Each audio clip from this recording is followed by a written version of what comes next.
Hello everyone, कैसे हैं सब लोग आप। आज हम लेकर आए हैं lecture number 7, Charles Darwin.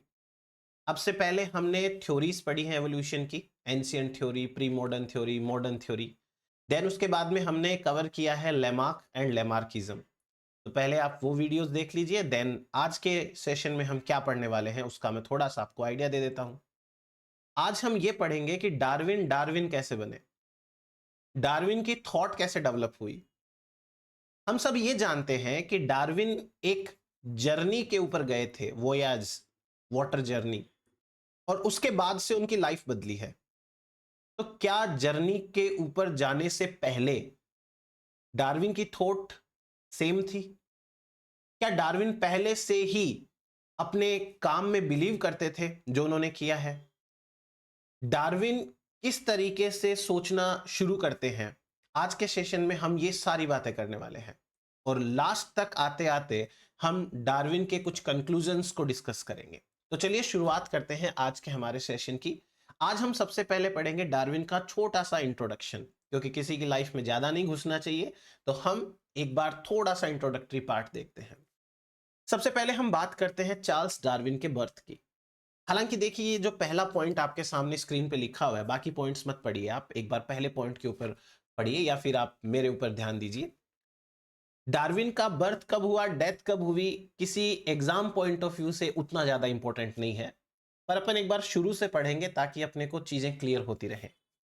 Darwin का बर्थ है वो होता है 12 फरवरी 1809 को, 12th ऑफ फेब 1809, और इनकी डेथ होती है 19 अप्रैल को 1882 में। अब यहां से आपको ये वाले ईयर को लेकर कुछ याद आया? 1809 ये वही ईयर है जब लेमार्क ने अपनी एक फेमस बुक फिलॉसफी जूलॉजी क्यों पब्लिश करी थी। है, छोड़िए। डार्विन का बर्थ हुआ। डार्विन के जो कजन ब्रदर थे वो एंटोमोलॉजिस्ट थे, इंसेक्ट साइंस में इंटरेस्ट रखते थे, नेचर में इंटरेस्ट रखते थे। तो डार्विन ने काफी समय अपने कजन ब्रदर के साथ में रहे, तो उन्होंने भी नेचर के बारे में कुछ सीखा, देखा। इंसेक्ट को कलेक्ट करने में डार्विन को बड़ा मजा आता था। जैसे जब हम छोटे थे तो हम भी कजन लोगों के साथ में मिलके खेलते थे। तो उसी प्रकार डार्विन ने अपने कजन ब्रदर से काफी सारी चीजें नेचर के बारे में जानी, थोड़ा इंटरेस्ट डेवलप हुआ डार्विन का। अब डार्विन के जो पिताजी हैं वो डॉक्टर थे, फिजिशियन थे। वो ये चाहते थे कि डार्विन भी उन्हीं की तरह अच्छा डॉक्टर बने। अब वर्ल्ड के ऑलमोस्ट हर कोने में एक थोड़ा सा ये साइकोलॉजी होती है कि पिताजी अगर बहुत अच्छी पोस्ट पे हैं तो उनका बेटा जो है वो बहुत अच्छी पोस्ट पे होना ही चाहिए। पिताजी खुद डॉक्टर है तो बेटा इंसेक्ट कलेक्ट करता हुआ नहीं घूमना चाहिए। तो उन्होंने डार्विन को फोर्स किया कि वो मेडिकल साइंस की स्टडी करे, मेडिसिन की स्टडी करे। डार्विन का बर्थ श्रूसबेरी नाम की एक जगह पर हुआ, इंग्लैंड में। खैर ये भी एग्जाम पॉइंट ऑफ व्यू से मैटर नहीं करता। अब डार्विन को 1825 में भेजा गया मेडिसिन स्टडी करने के लिए, मेडिकल साइंस को स्टडी करने के लिए। ये इनकी यूनिवर्सिटी का नाम है, स्कॉटलैंड के अंदर है। खैर छोड़िए इस चीज को भी। डार्विन के पिताजी ने डार्विन को मेडिकल साइंस पढ़ने के लिए भेज दिया। उनका इंटरेस्ट था नहीं। इंटरेस्ट नहीं था तो डार्विन ने कुछ टाइम तो कोशिश करी पढ़ने की, फिर बाद में गिव अप कर दिया और बिना अपनी एजुकेशन कंप्लीट किए, बिना कोई डिग्री लिए हुए उन्होंने मेडिकल कॉलेज छोड़ दिया।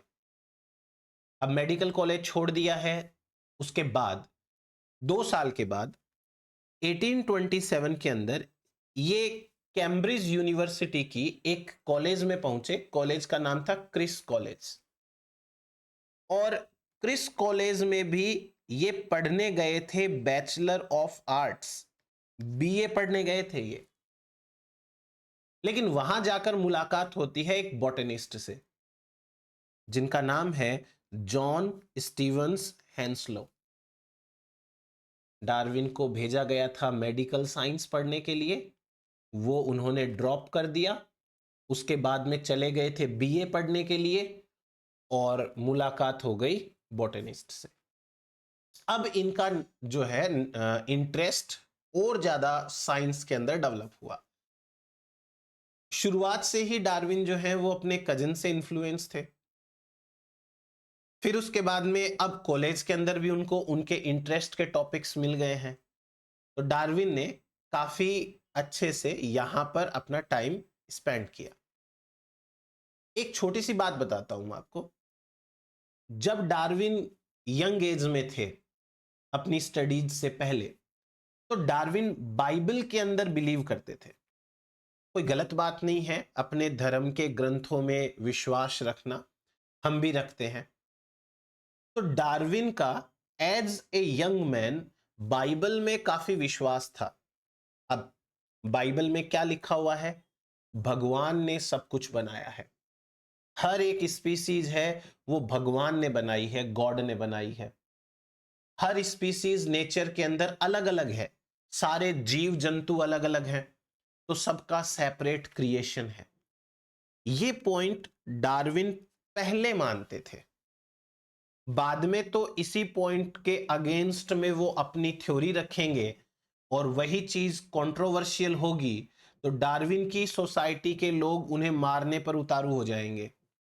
पर खैर, एक बार अपन चीजें पढ़ते हैं आराम से। सो हमने लास्ट पॉइंट में ये पढ़ा है कि 1827 में डार्विन क्रिस कॉलेज कैम्ब्रिज यूनिवर्सिटी गए बीए पढ़ने के लिए। वहां पर उनकी मुलाकात एक बॉटनिस्ट से हुई, हैंसलो से, जॉन स्टीवन हैंसलो। और उसके बाद वो नेचर में इंटरेस्ट ज्यादा लेने लग गए। अब 1831 की बात है। 1831 में उनका सिलेक्शन होता है एक वाटर जर्नी के लिए। वाटर जर्नी को वोयाज बोलते हैं, वोएज, वोयाज, जो प्रोनाउंस करना चाहो आप। पानी में उनको जर्नी करनी है, उसके लिए इनका सिलेक्शन हो गया। ठीक है।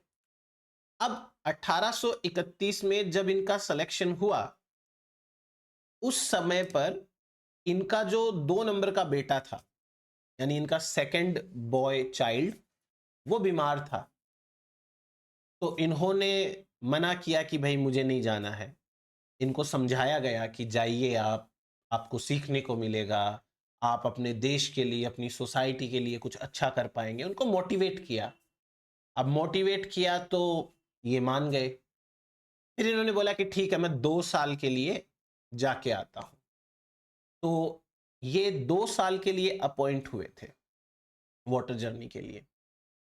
लेकिन इनके जो ब्रदर इन लॉ हैं, उन्होंने फोर्स किया इनको बहुत ज्यादा कि भाई आपके बेटे का ख्याल हम रख लेंगे, पूरा परिवार यहां पर है, आप अपने काम पर फोकस करिए। और इनकी शादी भी इनकी कजिन सिस्टर से हुई थी। उन्होंने भी बहुत सपोर्ट किया डार्विन को और डार्विन की थ्योरी डेवलप करने में बहुत ज्यादा हेल्प करी, ऐसा लिखा जाता है इनके बारे में। तो इनकी जो वाइफ थी, उन्होंने भी कहा कि हाँ भाई, आप अपने काम पे फोकस करिए, आप अपने थॉट्स हैं वो और एक्सप्लोर करिए, अपना काम करिए, यहां बेटे की टेंशन मत लीजिए, सब लोग हैं। सो कट शॉर्ट के अंदर ये मान जाते हैं एंड देन ये वाटर जर्नी के ऊपर जाते हैं। अब अलग अलग जगह के ऊपर वाटर जर्नी की डेट्स में थोड़ा थोड़ा सा डिफरेंस आता है। जैसे मैं आपको एक चीज बताता हूं, जो वोयाज थी वो एक जहाज से स्टार्ट हुई, एचएमएस बीगल, और ये स्टार्ट होती है 27 दिसंबर 1831 और वापस रिटर्न आते हैं ये 2 अक्टूबर, गांधी जयंती जब है तो 2 अक्टूबर 1836। खैर, गांधी जी तब थे नहीं थे, पता नहीं। तो ये हुआ अपने पास में इनकी जर्नी का।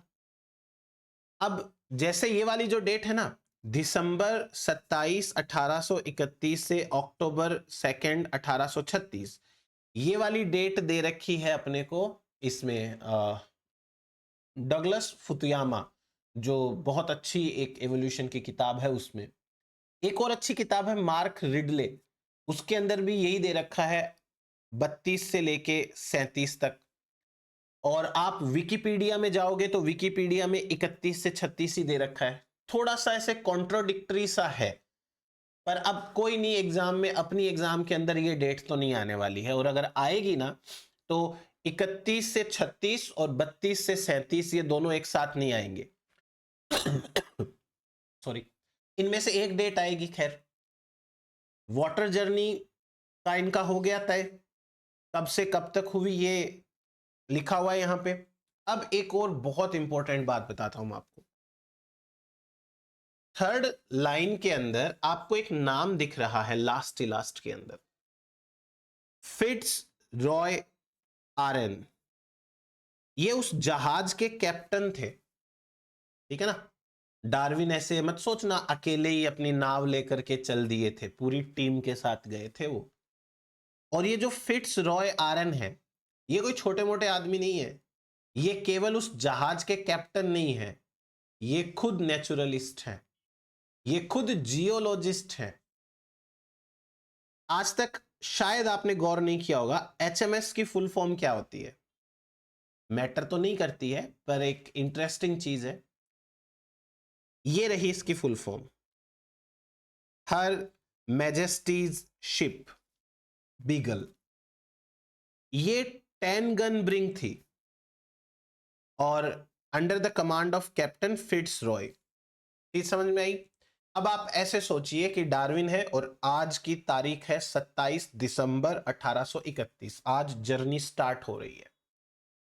डार्विन अपनी जर्नी पे चलते जाते हैं, तो जो ये फिट्स रॉय हैं वो डार्विन को एक बहुत बढ़िया चीज गिफ्ट करते हैं जर्नी के दौरान, और उस बहुत बढ़िया चीज का नाम है चार्ल्स लयल की लिखी हुई किताब का first volume, principles of geology.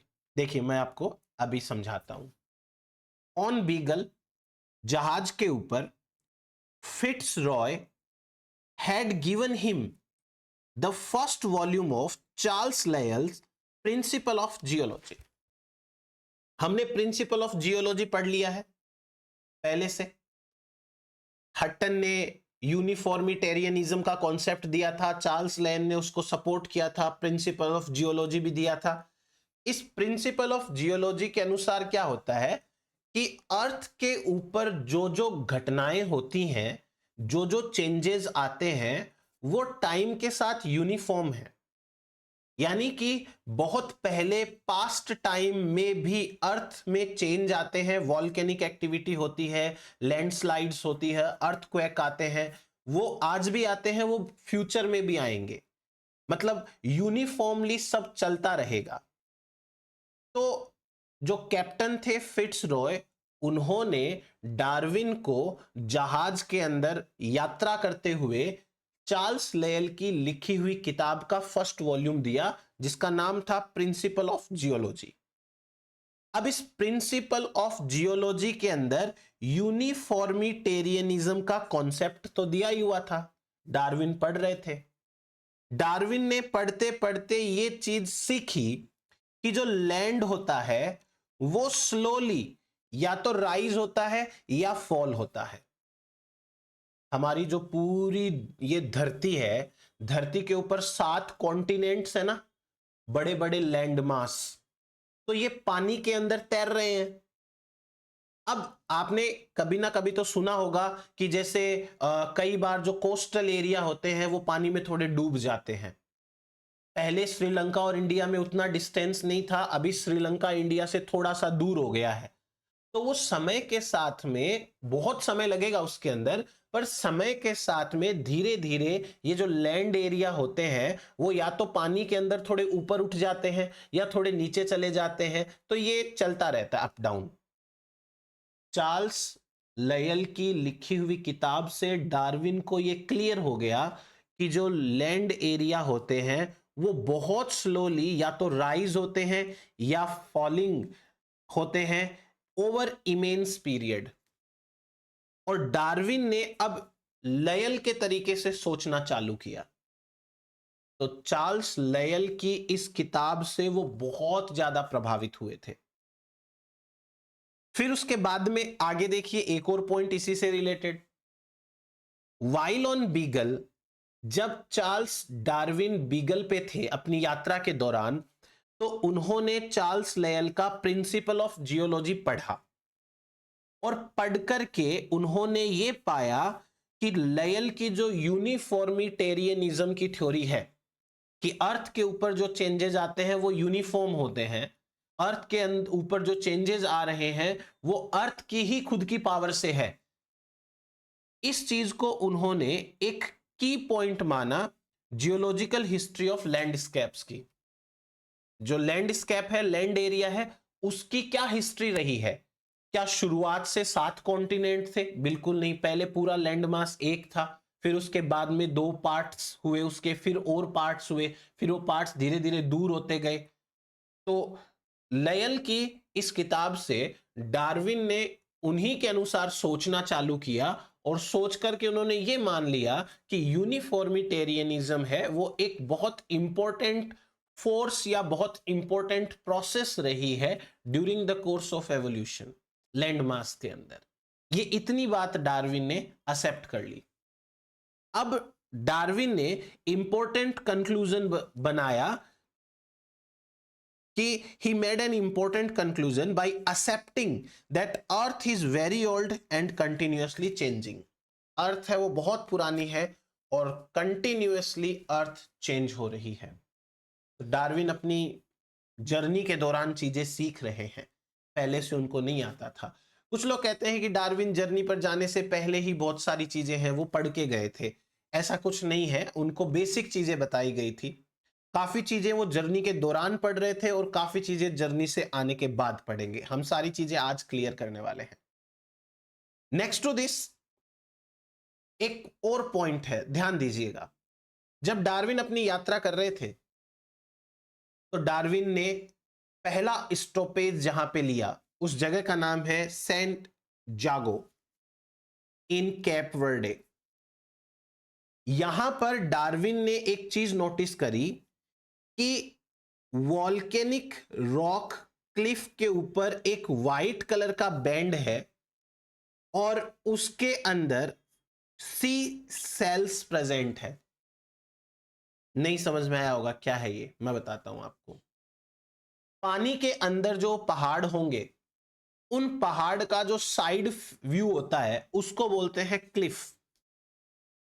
ये चट्टाने वॉल्केनिक चट्टाने हैं सॉरी। कैसे, क्या कहना चाह रहे हैं देखो।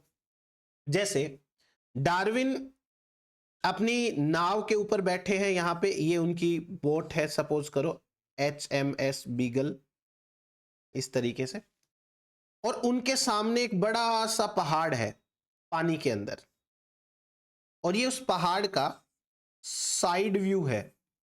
अभी मैं डायग्राम दिखाऊंगा, फोटो दिखाऊंगा, आपको समझ में आएगा। इस पहाड़ के अंदर एक वाइट कलर की पट्टी सी है, वाइट बैंड है ये, और इस बैंड के अंदर सी सेल्स यानी कि जो समुद्री जीव होते हैं उनके कवच फंसे हुए हैं। कैसे, देखिए नेक्स्ट पिक्चर देखिए, आपको समझ में आएगा। आपको यहां पर जो व्हाइट कलर का दिख रहा है इसको बोलते हैं क्लिफ। ये है क्लिफ। हालांकि ये पिक्चर ओरिजिनल पिक्चर तो नहीं, ऑब्वियस सी बात है, पर मैंने आपको समझाने के लिए ये पिक्चर ली है कि चार्ल्स डार्विन का जहाज है और उनके सामने समुद्र में एक बड़ा सा पहाड़ है, वो बना हुआ है वॉल्केनिक चट्टान का, जो ज्वालामुखी के फटने से बनती है, वो वाली चट्टान का बना हुआ है। इस को बोलते हैं क्लिफ। जो साइड व्यू है ना, इसको क्लिफ बोलते हैं। इन्होंने ये देखा कि इस चट्टान में ऊपर की साइड में एक ऐसे व्हाइट कलर की पट्टी है। हालांकि वॉल्केनिक रॉक है वो थोड़ी सी रेडिश या ब्लैकिश कलर की होती है, और उसके अंदर एक व्हाइट कलर की पट्टी है, और व्हाइट कलर की जो पट्टी है उसमें इन्होंने पाया कि ये समुद्री जो जीव हैं उनके कवच फंसे हुए हैं। अब आप सोचो कि ये जो मैंने सेकंड पिक्चर बनाई है ये चीजें यहां पर फंसी हुई है। अब डार्विन का दिमाग दौड़ता है। चीज समझना, जो मैं आपको एक सवाल बताने जा रहा हूं उसको सोचना। ये जो समुद्री जीव है उनके कवच चट्टान के अंदर ऊपर कैसे गए? या तो ये समुद्र के बॉटम में चले जाने चाहिए थे, या ज्यादा से ज्यादा समुद्र के किनारे चले जाने चाहिए। चट्टान के अंदर कैसे फंसे? आप ये सोचो कि एक दीवार है, आपके घर की दीवार है, और उस दीवार में ऊपर ही ऊपर कोई मेटल का रॉड या मेटल का, चलो एक गिलास है पानी पीने वाला, वो फंसा हुआ है। तो दीवार में ऊपर कैसे फंसा? वो चीज समझ में आई? अब यहां से डार्विन यूज करते हैं चार्ल्स लेयल वाली किताब को। एक बार इमेजिन करिए कि आप पानी के अंदर हैं, समुद्र में नीचे हैं। समुद्र में नीचे ज्वालामुखी होते हैं जिनको बोलते हैं हाइड्रोथर्मल वेंट्स। ज्वालामुखी फटा, और ज्वालामुखी के फटने से समुद्र के नीचे ही, अंदर ही, वो लावा है, वो एक चट्टान में बदल गया। तो समुद्र के अंदर पानी के नीचे चट्टान है। अब हो सकता है कि ये जो समुद्री जीव हैं वो मर गए और उनकी डेड बॉडी चट्टान के ऊपर गिर गई, राइट? और उसके ऊपर धीरे धीरे सेडिमेंट जमा होते गए और एक सेडिमेंट्री रॉक का निर्माण हो गया। फिर कभी और वॉल्केनिक एक्टिविटी हुई होगी और उस वॉल्केनिक एक्टिविटी के कारण उस रॉक के ऊपर दूसरा एक और लेयर बन गया, और उसके बाद वो चट्टान पानी से ऊपर उठ गई। यही बात तो पीछे हमने पढ़ रखी है कि लयल की बुक के अकॉर्डिंग जो लैंड होता है वो स्लोली या तो राइज होता है या फॉल होता है। तो चार्ल्स डार्विन का एक पॉइंट ये क्लियर होता है। डार्विन ने, अच्छा चलिए, डार्विन ने बाद में 1835 में एक अर्थक्वेक है उसको भी महसूस किया, और उससे ये पाया, he saw signs that land had just been raised. उनको लगा कि धरती थोड़ी सी ऊपर उठ गई है। तो लयल की किताब से तो उनको बहुत ज्यादा फायदा हुआ। जर्नी से जब वो वापस लौटे तो चार्ल्स लेयल ने उनको 18 अक्टूबर के, यानी 28 अक्टूबर की बात है, लेयल ने उनको इनवाइट किया था डिनर पे, और उसके बाद वो फ्रेंड बन गए। चार्ल्स लेयल डार्विन से 12 साल सीनियर थे। तो ये तो इतनी बात हो गई डार्विन की उस बुक को लेकर के। अब डार्विन की जो जर्नी है एक बार उसको समझ लेते हैं। देखो, ये याद करना, रटना बिल्कुल जरूरी नहीं है। आपको खाली एक इतनी सी बात बताई जा रही है कि थोड़ा समझ में आ जाए कि कैसे क्या हुआ। ये अर्थ का मैप है, कॉन्टिनेंट्स दिख रहे हैं इसमें, Asia continents, Europe, Africa, south America, north America. जो साउथ अमेरिका है वो नीचे की साइड में, इधर की, ये देखो मैं कह दूं कि ये नॉर्थ डायरेक्शन है और ये साउथ डायरेक्शन है, तो आपको नॉर्थ साउथ में समझ में आ गया। एंटार्क्टिका। डार्विन की जर्नी देखो कहां से क्या स्टार्ट होती है। डार्विन ने एक तो ऑस्ट्रेलिया में स्टॉपेज लिए कुछ। ऑस्ट्रेलिया के अंदर देखो पहला स्टॉप सिडनी, उसके बाद में होबार्ट, फिर उसके बाद में चल रहे हैं, फिर अफ्रीका के अंदर स्टॉप लिया केप टाउन के अंदर। उसके बाद में नेक्स्ट स्टॉप है वो साउथ अमेरिका में लिया, बाहिया जगह का नाम लिखा हुआ है।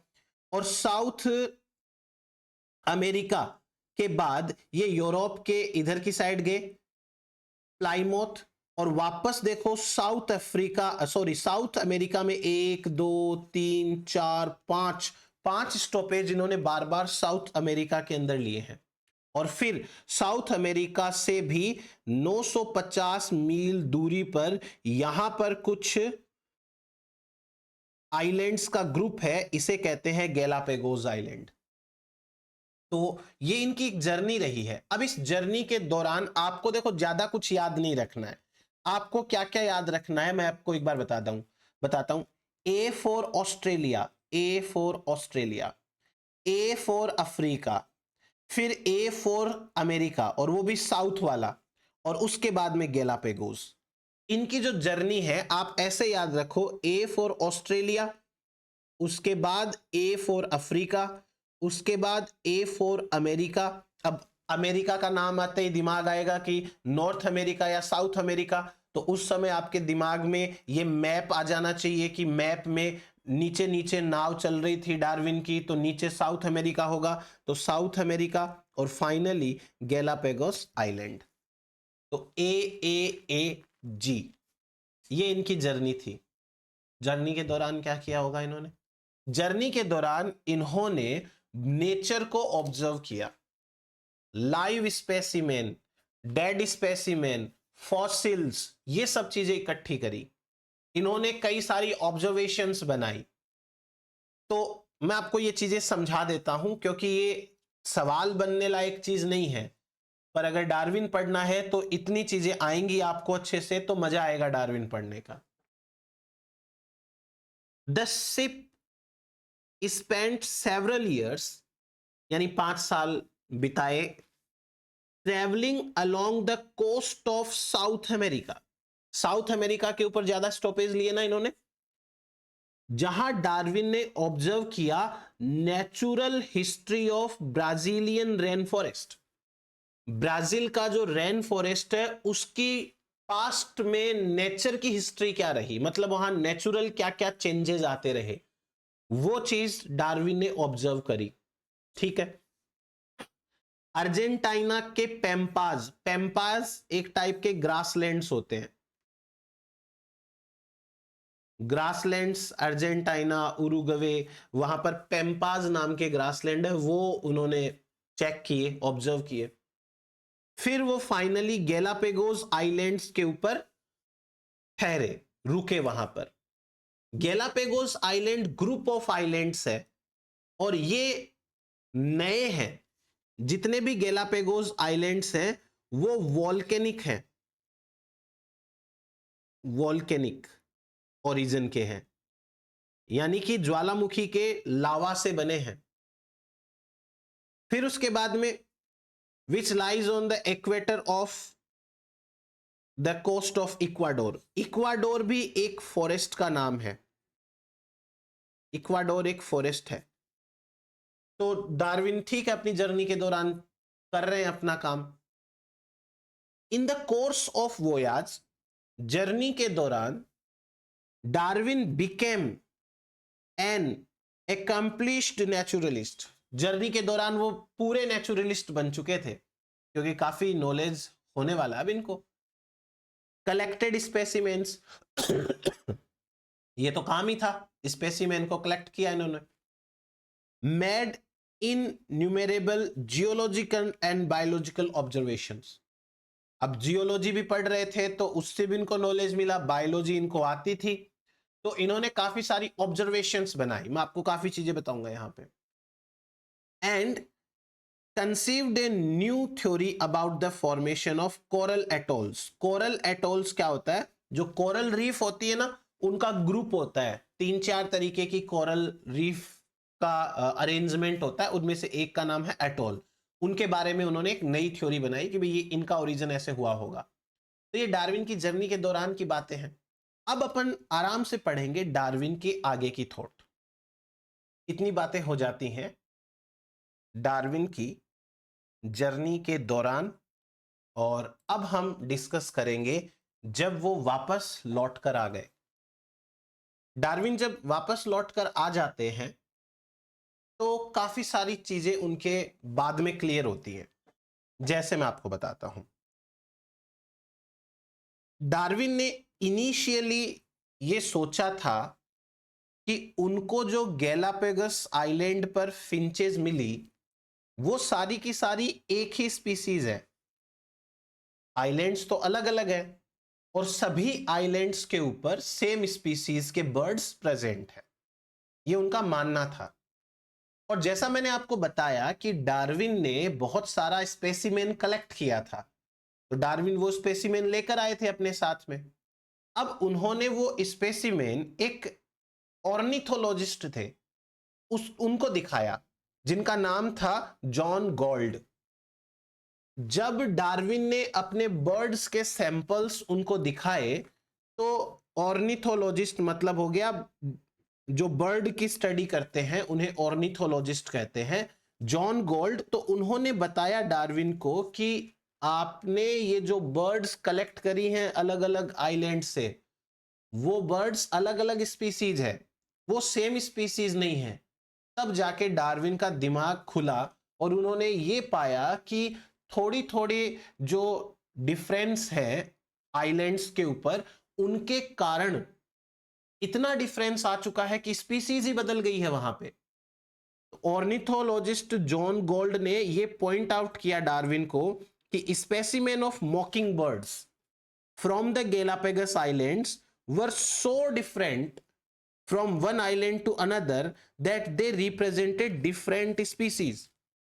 अभी डार्विन को तो नहीं पता लगा, पर जो ऑर्निथोलॉजिस्ट है उसको तो पता लगेगा, और शायद आपको भी नहीं पता लगेगा। देखिए, आपको लग रहा है कि ये सारी बर्ड्स एक जैसी सी दिख रही हैं, कलर भी इनका लगभग लगभग सेम सेम सा है, इनकी बीक है वो भी देखो लगभग सेम सेम सी, अपने को तो ऐसा ही लग रहा है। पर जब ऑर्निथोलॉजिस्ट ने इनकी स्टडी करी तो उनको पता चला कि भाई ये अलग अलग स्पीसीज है। तो डार्विन को ये बात क्लियर हो गई कि नहीं, जो बर्ड्स उन्होंने देखी थी अलग आइलैंड्स के ऊपर वो अलग स्पीसीज है। तब डार्विन को एक और बात याद आई कि मैंने तो वहां पर बड़े बड़े साइज के कछुए भी देखे थे, तो क्या वो कछुए भी अलग अलग स्पीसीज हैं? तो फिर उन्होंने अपनी डायरी निकाली, जो जो उन्होंने कैरेक्टर्स लिखे थे उनके आधार पर उनको यह समझ में आया कि जो कछुए उन्होंने देखे थे, जेंट टर्टल्स, जेंट टॉर्टॉइज, ये भी डिफरेंट थे। अब वापस वही बात, अपने को तो लगेगा दोनों सेम सेम है, लेकिन ये दोनों भी डिफरेंट स्पीसीज हैं, डिफरेंट आइलैंड्स के ऊपर थे। डार्विन ने और जब इन चीजों के बारे में पढ़ा तो डार्विन को अब ये यकीन हो गया कि स्पीसीज है वो चेंज होती रहती है। ये चेंजेस केवल और केवल एनवायरमेंट की वजह से नहीं है, ये हेरिटेबल चेंजेस हैं, तो स्पीसीज टाइम के साथ चेंज होती है। Then next, these observations of geographic variation probably first led Darwin to accept that species can change। यही जियोग्राफिकल चेंजेस आए जो स्पीसीज में, उनसे डार्विन को अब यकीन हो गया कि नेचर में स्पीसीज चेंज होती रहती है। Next, the similarities between fossil and living mammals. जो फॉसिल मिले और जो आज जिंदा है उनमें सिमिलैरिटीज है।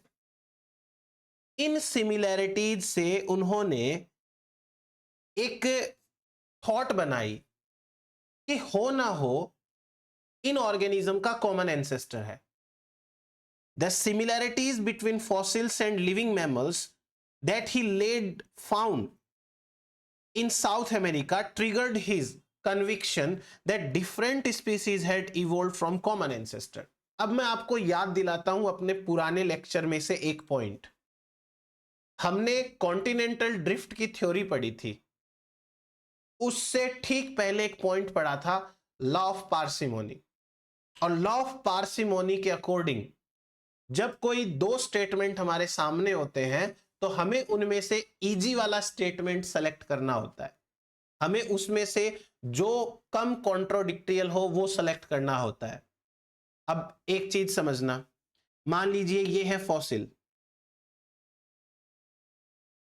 और ये है लिविंग ऑर्गेनिज्म, और इन दोनों में सिमिलैरिटीज है।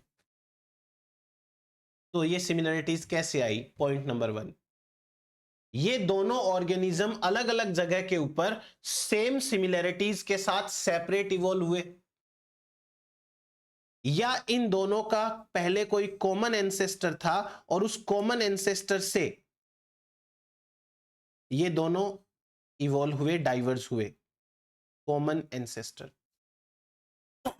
तो लॉ ऑफ पार्सिमोनी का यूज करेंगे, और लॉ ऑफ पार्सिमोनी का यूज करने के बाद हम ये पाएंगे कि इनमें से कौन सी बात सही है। क्लियर हुआ ये वाला पॉइंट आपको? सो अब हमको इतना क्लियर हो चुका है कि इनमें से फॉसिल एंड लिविंग दोनों का एंसेस्टर कॉमन रहा होगा। इसी के साथ साथ यहां से एक पॉइंट और क्लियर हो जाता है कि जो लिविंग ऑर्गेनिज्म है वो किसी और आइलैंड के हैं और जो फॉसिल मिला है वो किसी दूसरे आइलैंड से मिला है, तो हो सकता है वो दोनों आइलैंड पास्ट में जुड़े हुए हो। तो कॉन्टिनेंटल ड्रिफ्ट की थ्योरी भी यहां पे काम आ जाती है। ये डार्विन को क्लियर हो गया। अब चलिए आगे और देख लेते हैं क्या क्या क्लियर हुआ।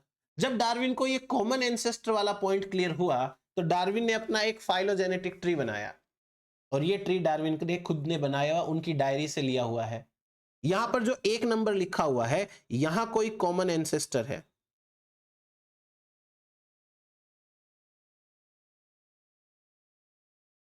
Common ancestor. और फिर आप देखिए कितनी सारी ब्रांचेस निकाल रखी है। कहीं पर ए लिखा हुआ है, कहीं पर बी है, कहीं सी है, कहीं डी लिखा हुआ है, इस तरीके से। और लिखा है आई थिंक। ये डार्विन का खुद का है, उनको लगता है कि इस तरीके से कॉमन एंसेस्ट्री रही होगी। चलिए, जब इतनी बातें हो गई हैं तो क्यों ना हम अब डार्विन का एक बार देख लेते हैं, उनका डिसेंडेंट विथ मॉडिफिकेशन का कॉन्सेप्ट। मैंने यहां पे जो डायग्राम लिया है उसमें लेमार्कियन हाइपोथेसिस भी ली है, जो हम लेमार्क में पढ़ चुके हैं। यहां इसलिए लिया है ताकि एक बार आपको कंपेयर हो जाए। अब मैं लेमार्क को वापस रिवाइज नहीं करूंगा, फटाफट ये बता देता हूं कि लेमार्क के अकॉर्डिंग अलग अलग स्पीसीज के अलग अलग एंसेस्टर्स होते हैं, और हर स्पीसीज का सेपरेट क्रिएशन होता है, और हर स्पीसीज विदाउट ब्रांचिंग है, इवॉल्व होती है और कॉम्प्लेक्स होती जाती है। यहां पर जो एंसेस्टर होगा वो सिंपल होगा और स्ट्रेट लाइन के अंदर इवोल्यूशन चलेगा, ना कोई ब्रांच होगी ना कोई एंडिंग होगी, और सिंपल से कॉम्प्लेक्स की तरफ प्रोग्रेस करेगा एवोल्यूशन। इसे कहते हैं ऑर्थोजेनेसिस। तो लेमार्किज्म जो है वो ऑर्थोजेनेसिस है, विदाउट ब्रांचिंग। अब डार्विन पे बात करते हैं अपन तो, क्योंकि डार्विनिज्म पढ़ना है अपने को। डार्विन के अकॉर्डिंग एक कॉमन एंसेस्टर होता है, कॉमन एंसेस्टर। ये कोई कॉमन एंसेस्टर है। इस कॉमन एंसेस्टर में समय के साथ चेंजेस आते हैं, वो चेंजेस इनहेरिट होते हैं आगे की प्रोजेनीज में, और फिर उसके बाद में एक समय ऐसा आता है जहां डाइवर्जेंस होती है, और डाइवर्जेंस से एक लीनिएज 2 डायरेक्शन के अंदर डिवाइड हो जाती है। लेट से कि ये स्पीसीज ए बन गई है और दूसरी तरफ और चल रहा है। फिर उसके बाद में और आगे जाके फिर से एक्यूमुलेशन होता है माइक्रो एवोल्यूशंस का, फिर से डाइवर्जेंस होता है, और कुल मिलाकर के इस तरीके से इवोल्यूशन प्रोसीड होता है। तो ऐसे करते करते ये सी स्पीसीज, ये डी स्पीसीज, ये ई स्पीसीज यहां पे, फिर उसके बाद में ये मान लीजिए एफ जी एच आई, ये है हमारे पास में सिंपल डार्विनिज्म। डार्विनिज्म के अंदर ब्रांचिंग बनती है तो इसे हम कहते हैं ब्रांचिंग एवोल्यूशन। डार्विनिज्म के अंदर ब्रांचिंग है, ब्रांच को क्लैड कहते हैं, इसे कहते हैं क्लैडोजेनेसिस। क्लैडोजेनेसिस। तो ये डार्विन का थॉट है। अब इस ग्राफ में आपको कितनी सारी चीजें समझ में आ रही है। इस ग्राफ के अकॉर्डिंग हमको यह समझ में आ रही है कि बायोडाइवर्सिटी इंक्रीज होती है नेचर में, बायोडाइवर्सिटी इंक्रीज होती है। पहले एक कॉमन एंसेस्टर था, अब A B C D E F G H I J K बहुत सारी स्पीसीज है, तो बायोडाइवर्सिटी इंक्रीज हुई ना। लेमार्क कहते हैं कि ना कोई एंडिंग होती है ना कोई ब्रांचिंग होती है, पर यहां देखो कुछ ब्रांचेस की एंडिंग भी हो रही है।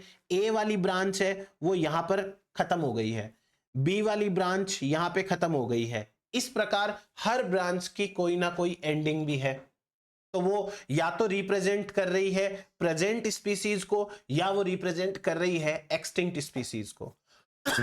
सॉरी। तो ये डार्विन का थॉट है, evolution with diversification, descendants with modification, ये होता है इवोल्यूशन के दौरान। तो ये बात डार्विन को समझ में आ गई, उन्होंने अपने को समझा दी।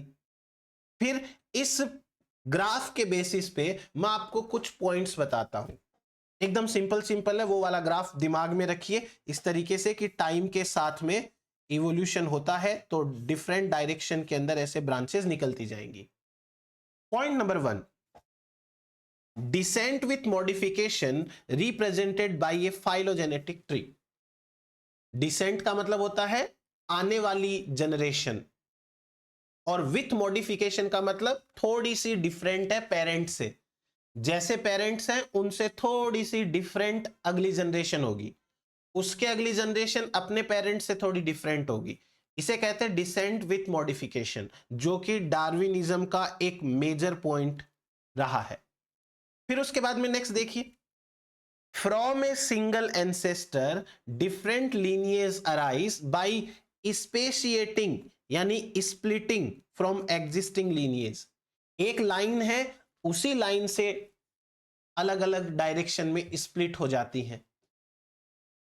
Then next, some may undergo less modification from the ancestral condition than others, यानी कि जो लाइन बीच में चल रही है उसमें कम मॉडिफिकेशन है और जो लाइन डाइवर्स हो गई है उसमें ज्यादा मॉडिफिकेशन है। देखिए मैं आपको चलिए इसमें काफी चेंज करना पड़ेगा।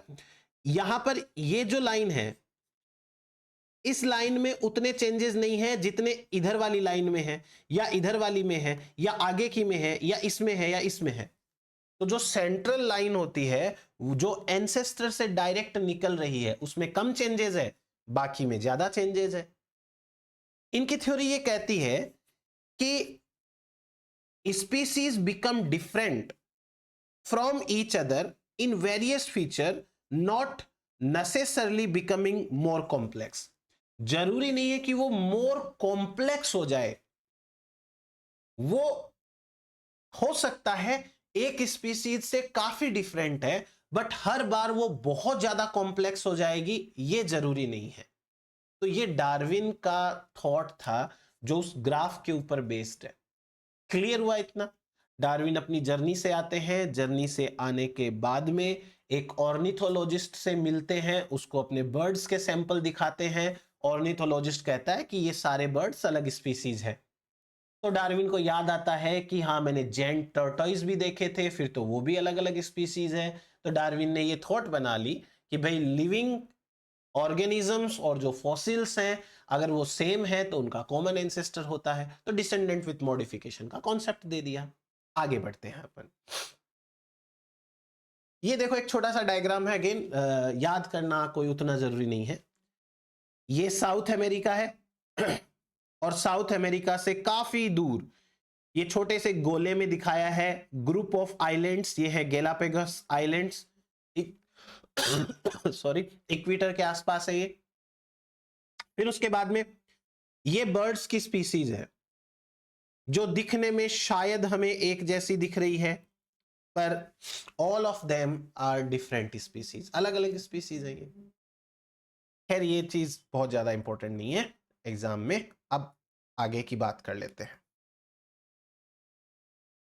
1838 में जर्नी से आने के कुछ 15 महीने बाद की बात है, जब डार्विन 29 साल के थे तो उन्होंने एक इकोनॉमिस्ट है थॉमस माल्थस, उनका एक ऐसे पढ़ा, एक पेपर था उनका, वो पेपर पढ़ा।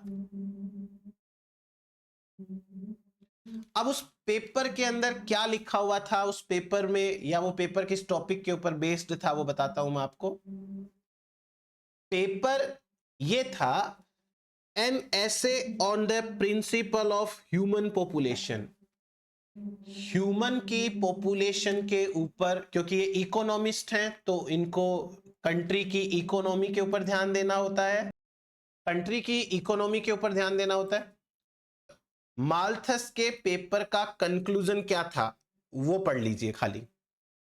माल्थस ने ये आर्ग्यू किया कि ह्यूमन पॉपुलेशन की इंक्रीज होने की रेट जितने रिसोर्सेज अवेलेबल हैं, फूड सप्लाई अवेलेबल है, उससे कहीं ज्यादा है, ग्रेटर है। यानी जितना खाना है उससे ज्यादा खाने वाले लोग अवेलेबल हैं। अब अगर ये बात है तो ये बहुत कम समय में यदि इसे रोका नहीं गया तो अकाल पड़ सकता है। सही सी बात है भाई, खाने वाले लोग ज्यादा हैं और फूड कम है, तो बहुत कम समय में सारा फूड खत्म हो सकता है और अकाल पड़ सकता है। बात तो इतनी सी कही थी इन्होंने। यहां से डार्विन को एक और आइडिया मिलता है। डार्विन को याद आता है कि जब मैं गैलापेगस आइलैंड के ऊपर था और जब मैं अपनी जर्नी पे था, तो मैंने ये देखा कि हर ऑर्गेनिज्म स्पीसीज का ज्यादा से ज्यादा रिप्रोड्यूस करके अपनी पॉपुलेशन साइज बढ़ा रहा है। जैसा माल्थस ने कहा कि भाई इतने तो रिसोर्सेज है ही नहीं जितनी ह्यूमन की ग्रोथ हो रही है, तो डार्विन को याद आया कि मैंने भी यही देखा, हर स्पीसीज में रिप्रोडक्शन के टाइम ज्यादा रिप्रोडक्शन होता है और ग्रोथ ज्यादा होती है, नंबर बढ़ जाता है। फिर रिसोर्सेज नहीं होते हैं, इसलिए ऑर्गेनिज्म स्ट्रगल करते करते मर जाते हैं। तो इनकी थ्योरी अब और डेवलप होने वाली है। इसलिए माल्थस का पेपर पढ़ने के बाद में कंक्लूजन क्या निकाला डार्विन ने, अब मैं समझा देता हूं आपको एक एक पॉइंट करके। जैसे पहला point, every species tend to reproduce more and more. हर स्पीसीज ज्यादा रिप्रोडक्शन करती है, ठीक है। फिर उसके बाद में, of the many individuals that are born not all survive. जितने इंडिविजुअल्स बर्थ लेंगे सारे सरवाइव नहीं करेंगे। जैसे लेट सपोज कि 100 का बर्थ हुआ, 100 ऑर्गेनिजम्स का बर्थ हुआ, पता चलता है कि इनमें से 30 की डेथ हो गई और 70 सरवाइव कर रहे हैं। ऐसा क्यों हुआ? क्योंकि फूड अवेलेबल नहीं था, इतने ज्यादा रिसोर्सेज अवेलेबल नहीं थे।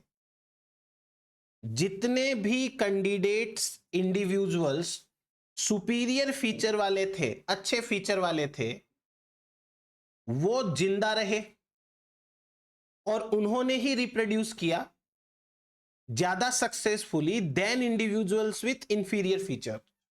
जिनमें खराब फीचर थे उनकी तुलना में जिनमें अच्छे फीचर थे उन्होंने ज्यादा रिप्रोड्यूस किया, वो सरवाइव किए। तो ये वो सर्वाइवल ऑफ द फिटेस्ट वाली सी बात है। आगे अपन और अच्छे से थ्योरी पढ़ेंगे, अभी तो ये खाली माल्थस के पेपर पढ़ करके उनको जो थॉट आई वो है। फिर लास्ट पॉइंट, जो इंडिविजुअल्स ने रिप्रोडक्शन किया उन्होंने डिफरेंसेस को अगली जनरेशन में पहुंचा दिया, क्योंकि जो इंडिविजुअल सुपीरियर थे उनमें कुछ तो डिफरेंट था ना इंफीरियर से, तो जो डिफरेंस था वो उन्होंने नेक्स्ट जनरेशन में इनहेरिट कर दिया। और इनहेरिट करने के बाद जो average character of the species would be altered over the course of generation. तो जो एवरेज करेक्टर था स्पीसीज का वो धीरे धीरे समय के साथ चेंज हो गया। सॉरी, एवरेज करेक्टर का मतलब जैसे किसी स्पीसीज के अंदर बीक की साइज है वो ऑन एन एवरेज मीडियम है, तो वो छोटी हो गई या बड़ी हो गई। जैसे किसी स्पीसीज का जो कलर है बॉडी का वो on an average medium colour है, वो डार्क हो गया या लाइट हो गया। ऐसे करके जो एक एवरेज करेक्टर था वो करेक्टर चेंज हो गया। नेक्स्ट उसके बाद में डार्विन की ऑब्जर्वेशंस पे आते हैं। डार्विन ने क्या चीजें ऑब्जर्व करी ड्यूरिंग हिज जर्नी, तो वो अपन डिस्कस करेंगे एक एक करके। सो एक एक करके अपन अब इनकी ऑब्जर्वेशंस पढ़ते हैं। पहली ऑब्जर्वेशन है relation of fossils to living species. आज की डेट में जो जिंदा हैं और जो पहले थे जिनके फॉसिल मिले हैं उनमें क्या रिलेशन है। बड़ा सिंपल सा पॉइंट निकल के आएगा। देखो, पहले आप एक पिक्चर देखिए, ये एक फॉसिल है जो डार्विन को मिला और ये एक लिविंग ऑर्गेनिज्म है। ऑलमोस्ट सेम सेम से लग रहे हैं। डार्विन को gent fossil mammals were found to be similar to that of living armadillos. ये आर्माडिलोज है, इसका फॉसिल मिला, देखा उन्होंने ध्यान से। अब इतनी सिमिलैरिटी है दोनों के अंदर, तो लॉ ऑफ पार्सिमोनी जरा इस्तेमाल करो। लॉ ऑफ पार्सिमोनी इस्तेमाल करेंगे तो कंक्लूजन तो ये निकलेगा कि इनका कॉमन एंसेस्टर था, वरना तो कुछ भी कहते रहो कि सेपरेट क्रिएशन हुआ है, ये हुआ है, वो हुआ है। तो अब डार्विन ने ऑब्जर्वेशन क्या किया? The immediate question that arose to Darwin's mind was whether the two forms, मतलब फॉसिल और living, the extinct and the living, created separately or the extinct species was a progenitor of the living. यानी कि जो extinct species है वो living की ancestor है या दोनों का separate creation हुआ है। तब सवाल एक है और उसके दो आंसर हैं, तो सेलेक्ट कौन सा करना है जो ज्यादा इजी है। तो डार्विन ने क्या कंक्लूजन निकाला? First, different parts were joined in the past, या तो ऐसा हो सकता है अलग अलग पार्ट्स हैं वो ज्वाइन थे, तब स्पीसीज का एवोल्यूशन हुआ, फिर सेपरेट हो गए। एक पे हो सकता है डेथ हो गई, एक्सटिंक्ट हो गए, दूसरे पे समय के साथ इवोल्व होकर के थोड़ा सा डिफरेंट हो गए, बट अभी भी बहुत सारी सिमिलरिटी बाकी है। ऐसा हुआ होगा। और ऐसा भी हो सकता है कि इनका कॉमन एंसेस्टर था। तो पहला ऑब्जर्वेशन बहुत अच्छा है डार्विन का। अब दूसरे ऑब्जर्वेशन पे आते हैं, geographical succession of allied species. Geographical succession का मतलब क्या है? यानी कि एक जगह के ऑर्गेनिजम्स में सिमिलरिटीज होती है क्योंकि वो एक जगह पर रहते हैं। कैसे? देखिए, फर्स्ट डार्विन ने एक बात ऑब्जर्व करी कि एक लोकेलिटी में, एक जगह में, individual of A given species were identical. जैसे मैं आपको बताऊं एक बार रफली, ये मान लीजिए कि साउथ अमेरिका है, साउथ अमेरिका, और यहां पर मान लीजिए एशिया है, एशिया। आपने साउथ अमेरिका के अंदर लेट से कि लाइन स्पीसीज चेक करी, तो साउथ अमेरिका के जो लाइन्स है वो एक दूसरे के आइडेंटिकल है, और एशिया के अंदर जो लाइन है वो आपस में आइडेंटिकल है। पर आप एशिया के लाइन और साउथ अमेरिका के लाइन को चेक करोगे तो डिफरेंस मिलेगा। ये डिफरेंस क्यों भाई? क्या सोचते हैं डार्विन? बात करते हैं। तो डार्विन ने यह पाया कि एक लोकेलिटी में स्पीसीज के मेंबर्स या तो आइडेंटिकल होते हैं और मतलब सिमिलर होते हैं। एट द नेक्स्ट स्टॉपेज, अगली जगह पर जहां रुके, which was several 100 miles away, जो कि बहुत ज्यादा दूर थी, individuals of the same species appeared homogeneous yet deferred slightly from the those in the first stoppage. यानी एक जगह के जो ऑर्गेनिजम्स हैं वो दूसरी जगह के ऑर्गेनिज्म के होमोजीनस है, सिमिलर हैं, येट विथ डिफरेंट डिफरेंसेस। अभी भी उनके अंदर डिफरेंसेस है। एक जगह के लॉइन दूसरे जगह के लॉइन्स के जैसे हैं, पर उनके अंदर काफी ऑब्जर्वेबल डिफरेंसेस प्रेजेंट है। ऐसा क्यों? तो डार्विन ने ऑब्जर्व किया same phenomenon in the large number of species. कई स्पीसीज के अंदर इन्होंने यही चीज नोटिस करी थी। वो पढ़ रहे थे अपनी डायरीज को दोबारा, तब उन्होंने देखा कि भाई ये तो बहुत सारे डिफरेंसेस हैं इनके अंदर। इसलिए डार्विन ने क्या कंक्लूड किया कि each species was created separately, that many slight variations were also created, one for each locality. अब इसका मतलब सेपरेट क्रिएशन से नहीं है। आप ये मत सोचना कि हर स्पीसीज का अलग एंसेस्टर है। यहां पर जो क्रिएटेड सेपरेटली लिखा है, इसका मतलब ये है कि यहां हर जगह की जो स्पीसीज है उसको नेचर ने अलग अलग डिफरेंसेस दिए हैं, नेचर ने उसको स्लाइटली वेरिएशंस दिए हैं। ये मतलब है इसका, each species was created separately, यानी कि जो लॉइन स्पीसीज है एशिया की उसको नेचर ने थोड़े डिफरेंस दे दिए और जो साउथ अमेरिका की है उसको थोड़े से डिफरेंसेस दे दिए। ये बात इनकी सेकंड ऑब्जर्वेशन में आ जाती है।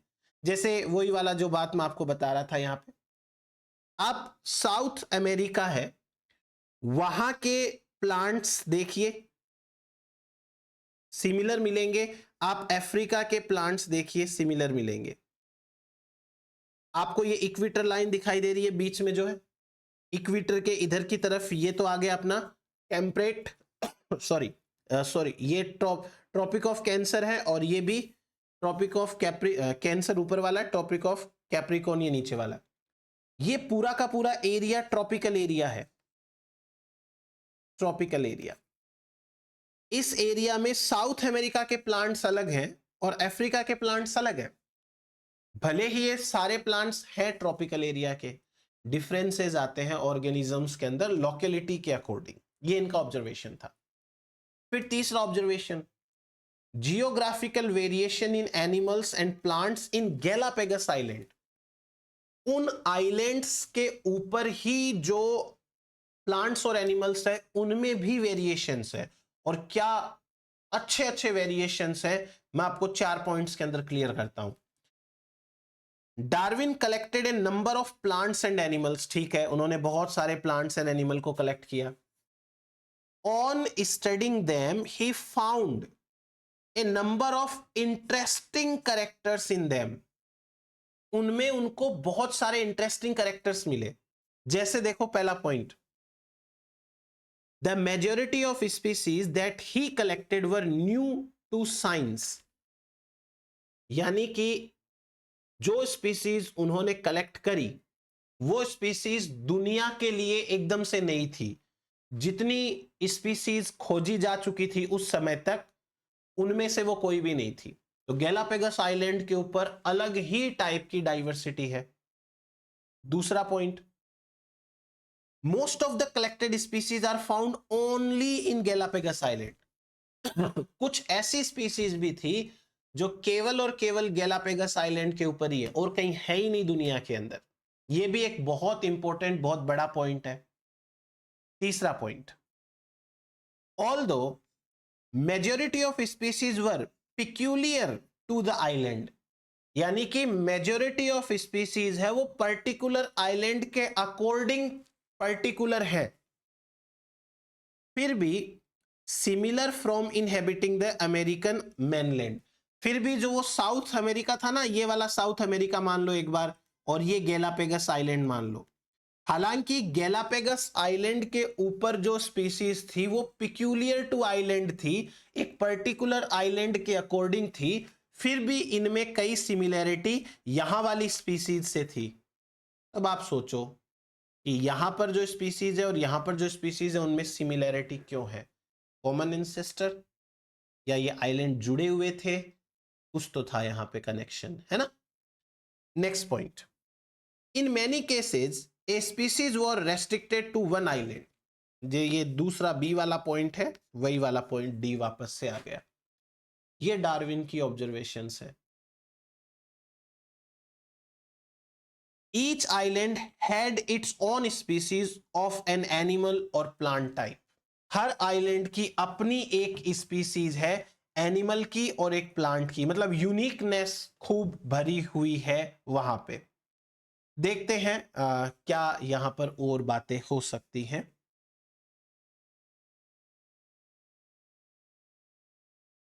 एक प्लांट जीनस है और उस प्लांट जीनस का नाम है स्केलेशिया। ये स्केलेशिया प्लांट जीनस गैलापेगस आइलैंड के ऊपर ही रेस्ट्रिक्टेड है और दुनिया में कहीं नहीं है, और वो भी सिंगल आइलैंड के ऊपर। 6 स्पीसीज है और हर एक स्पीसीज एक आइलैंड के ऊपर है। ये प्लांट कुछ ऐसा सा दिखता है। आपको ये वाला पॉइंट एग्जाम के अंदर पूछा जा सकता है कि कौन सा प्लांट है, उसकी 6 स्पीसीज है, वो 6 अलग अलग आइलैंड के ऊपर प्रेजेंट है। ये आप को अगर इंटरेस्ट हो तो गूगल पे सर्च करके अलग से देख लेना, क्योंकि मुझे नहीं लगता इस पिक्चर के अंदर इतना ज्यादा ये क्लियर है, तो थोड़ा सा आप गूगल पे वापस से सर्च कर लेना। हर स्पीसीज अलग, ये ऑब्जर्वेशन चल रहे हैं डार्विन के। अब उसके बाद में एक और पॉइंट जो एग्जाम के अंदर आता है, गेट के अंदर एक क्वेश्चन आ रखा था कि Darwin was most influenced by. अब इसमें ना बहुत सारा कॉन्ट्रोडिक्शन है। गेट ने आंसर दिया था माल्थस, ठीक है। मैंने एक किताब पढ़ी, उसके अंदर लिखा था चार्ल्स लेयल। मैंने इंटरनेट के ऊपर पढ़ा था, उसके ऊपर लिखा हुआ था बॉटनिस्ट का नाम स्टीवन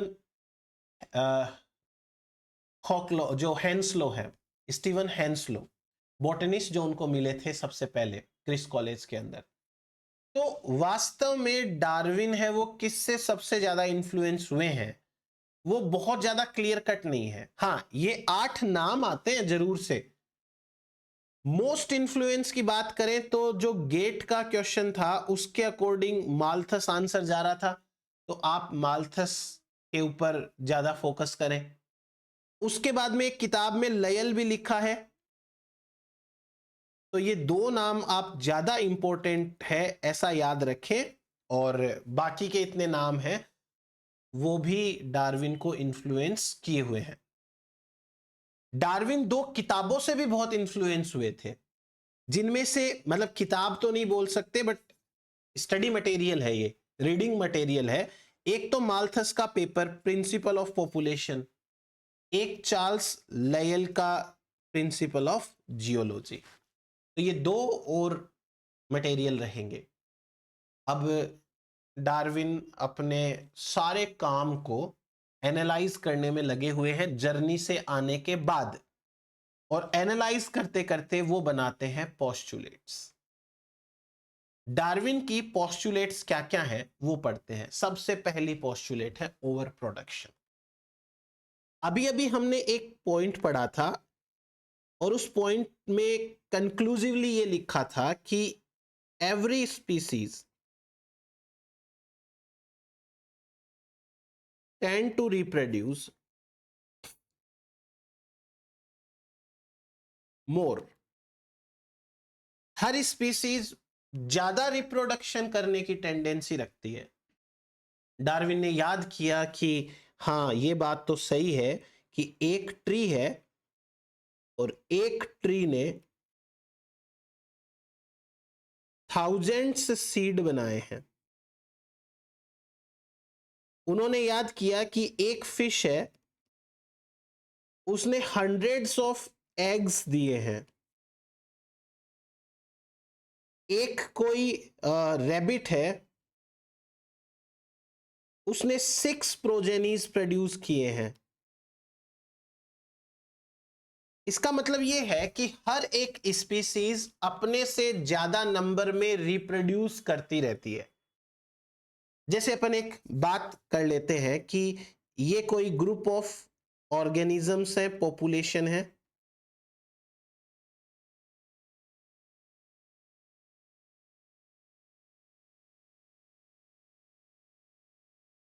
और अब इसके अंदर रिप्रोडक्शन होगा, तो जितने भी ऑर्गेनिजम्स यहां पर रिप्रोडक्शन कर सकते हैं वो जब रिप्रोडक्शन करेंगे तो रिप्रोडक्शन के बाद इस ग्रुप के अंदर इस प्रकार से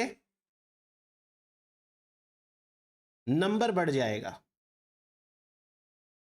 नंबर बढ़ गया है बहुत ज्यादा, इसे कहते हैं ओवर प्रोडक्शन। हर एक स्पीसीज अपने से ज्यादा नंबर में प्रोजेनीज प्रोड्यूस करती है। ये पहला पॉइंट था ओवर प्रोडक्शन का, जो डार्विन के माइंड में कब क्लिक हुआ, जब उन्होंने माल्थस का पेपर पढ़ा। ठीक, अब उसके बाद में नेक्स्ट देखिए, struggle for existence. Struggle for existence ये इकोलॉजी की लैंग्वेज में बोले तो कंपटीशन है।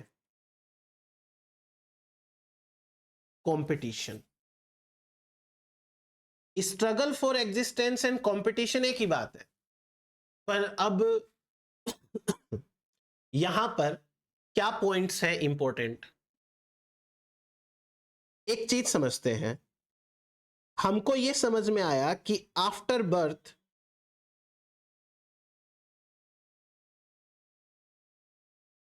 एक पॉपुलेशन साइज है वो बढ़ जाती है काफी ज्यादा। पहले पॉपुलेशन साइज कुछ थी और अब पॉपुलेशन साइज है वो कुछ है। ये पॉपुलेशन साइज बढ़ गई। तो अब इस पॉपुलेशन साइज के बढ़ने का क्या कंसिक्वेंसेस निकलेंगे? जैसे आफ्टर बर्थ की बात करें तो पॉपुलेशन साइज इंक्रीज हो जाती है, population size increases. Population size increase होगी तो फूड अवेलेबिलिटी है वो डिक्रीज हो जाएगी, इसके साथ साथ स्पेस है वो डिक्रीज हो जाएगा। ठीक है, ये दो फैक्टर जब अपना काम करना चालू करेंगे तो यहां पर होती है कंपटीशन।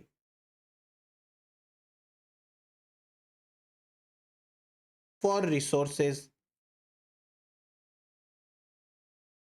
जब कंपटीशन फॉर रिसोर्सेज होने लगेगी उसी को डार्विन ने नाम दिया है struggle for existence.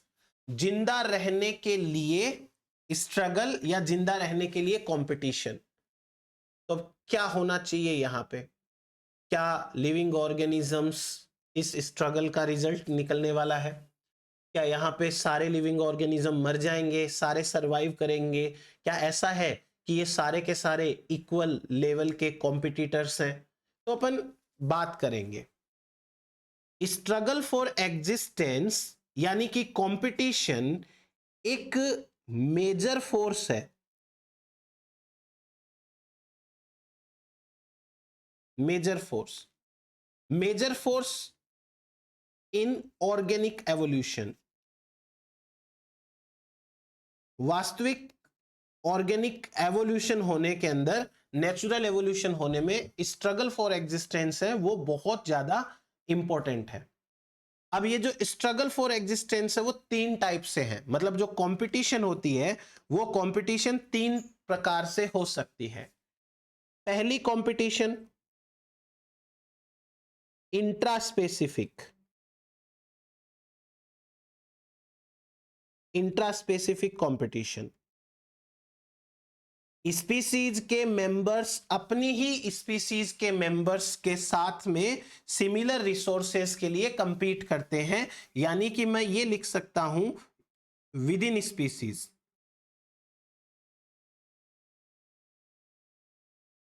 With in species, इसे कहते हैं इंट्रा स्पेसिफिक। दूसरी कंपटीशन हो सकती है inter specific competition, inter specific competition ये होती है बिटवीन स्पीसीज। ऐसा भी तो हो सकता है ना कई बार कि एक स्पीसीज की डिमांड दूसरी किसी स्पीसीज के साथ मैच करती हो, तो जहां जहां आपको इंटर स्पेसिफिक कंपटीशन के एग्जांपल्स याद है वो सारे के सारे हो जाएंगे यहां पे। तीसरा पॉइंट है competition with abiotic factors, competition with environment, competition with environment. कभी कभी ऐसा हो सकता है कि एनवायरमेंट के साथ में कंपटीशन चल रही है। फॉर एग्जाम्पल, जैसे सपोज करो कि एक जंगल है और एक जंगल के अंदर एनवायरमेंटल फैक्टर्स के कारण, टेम्परेचर के कारण, लो रेनफॉल के कारण वहां पर जो प्लांट्स है उनकी डेथ हो रही है। तो अब जो हर्बीवोर्स होते हैं वो जिंदा प्लांट्स को खाएंगे। नेचर एक तरफ उनका फूड कम कर रही है, दूसरी तरफ हर्बीवोर उस फूड को कंज्यूम कर रहे हैं। It's a sort of competition. तो ये तीन तरीके की स्ट्रगल नेचर में चलती रहती है एग्जिस्ट होने के लिए, जिंदा बचे रहने के लिए, खुद की स्पीसीज के साथ, दूसरी स्पीसीज के साथ और एनवायरमेंट के साथ में। अब चलते चलते स्ट्रगल के साथ एक और point important, variations and heredity क्या मतलब है, मैं आपको बताता हूं। आप एक चीज पे गौर करिए कि नेचर के अंदर कोई भी दो ऑर्गेनिजम्स एग्जैक्ट सेम नहीं होते हैं। दो ऑर्गेनिजम्स एग्जैक्ट सेम किसी भी कंडीशन में नहीं हो सकते। यदि हम मोनोजाइगोटिक ट्विंस की बात करें, यदि हम क्लोन्स की बात करें, तो वो जेनेटिकली आइडेंटिकल हो सकते हैं, परंतु एनवायरमेंटल फोर्स के कारण उनमें थोड़े ना थोड़े डिफरेंसेस आते ही आते हैं। नेचर में दो real brother brother, sister sister, brother sister भी सिमिलर नहीं है, तो हम दो ऑर्गेनिज्म जो सेम स्पीसीज के हैं वो सिमिलर होंगे, ये तो हम इमेजिन भी नहीं करेंगे। डार्विन को यह तो दिखा कि एक पॉपुलेशन पॉलीमॉर्फिक होती है। डार्विन को यह तो दिखा कि एक पॉपुलेशन में पहले से वेरिएशन होते हैं, पर डार्विन ये नहीं बता पाए कि ये वेरिएशन आते कहां से हैं। ये हुआ इनका क्रिटिसिज्म। लेकिन हम क्रिटिसिज्म अलग से पढ़ने वाले हैं, डोंट वरी। तो अभी तो मैं जितना बोल रहा हूं या जितना समझा रहा हूं उस पर ध्यान देना। वेरिएशन वाले पॉइंट पे आते हैं। इस पॉइंट के अकॉर्डिंग कुछ सिंपल बातें पहले लिख लेते हैं। सिंपल बातें ये हैं कि भाई no two organisms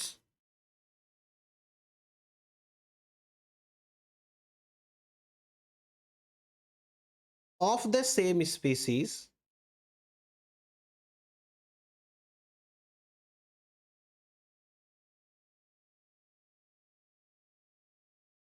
are similar। Same species के दो ऑर्गेनिज्म भी सिमिलर नहीं है।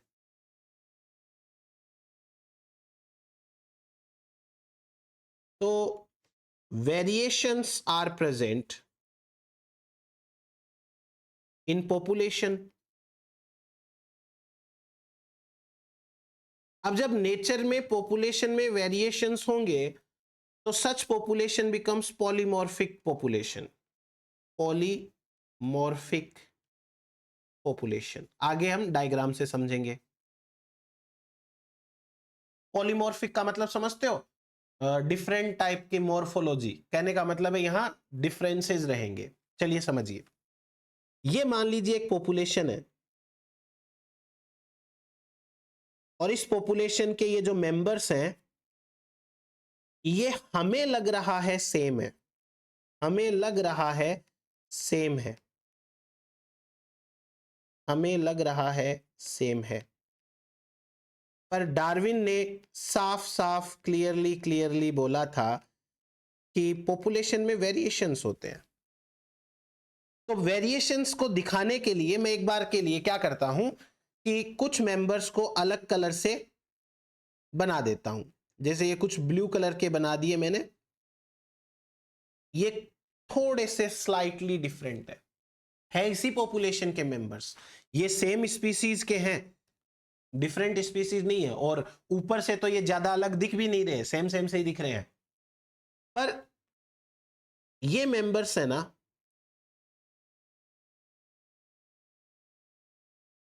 स्लाइटली बेटर है। ऐसे नहीं कह रहे कि बहुत ही गजब टाइप के इनके पास कोई सुपर पावर है, ऐसा कुछ नहीं है, स्लाइटली बेटर है। ठीक है।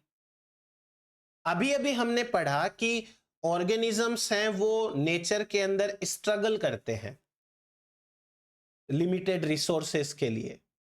तो अब ये जो पॉपुलेशन है इस पे कुछ फोर्सेस काम कर रहे हैं, आप ध्यान से इनको समझते जाओ। एक पॉपुलेशन है, उस पॉपुलेशन के अंदर मेंबर्स जो है उनमें से कुछ मेंबर्स हैं वो स्लाइटली बेटर हैं और कुछ मेंबर्स हैं वो थोड़े खराब हैं। कुल मिलाकर के पॉपुलेशन में डिफरेंसेस ऑलरेडी हैं। अब एक तो यहां पर फोर्स लग रहा है लिमिटेड रिसोर्सेज का,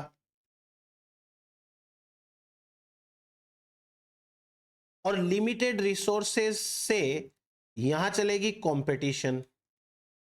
ठीक है। कंपटीशन। और इसके साथ साथ लिविंग ऑर्गेनिजम्स है वो करेंगे रिप्रोड्यूस। और रिप्रोड्यूस जब करेंगे तो हमको क्या समझ में आएगा कि जो ऑर्गेनिजम्स बेटर हैं उन्होंने थोड़ा ज्यादा रिप्रोड्यूस किया है, और जो ऑर्गेनिजम्स बाकी वाले हैं रिप्रोडक्शन तो वो भी करेंगे। कुल मिलाकर के यहां पर पॉपुलेशन के अंदर मेंबर्स का नंबर बढ़ गया। नंबर बढ़ गया तो साथ ही साथ आप ये देखो कि जो ऑर्गेनिजम्स में डिफरेंसेस थे वैसे डिफरेंसेस आगे पास ऑन हुए हैं, मतलब उन डिफरेंसेस की हेरिडिटी हो चुकी है। ये डिफरेंसेस आगे चले गए। जैसे ब्लू कलर के मेंबर्स पहले कम थे, अब ब्लू कलर वाले मेंबर्स थोड़े से ज्यादा हैं।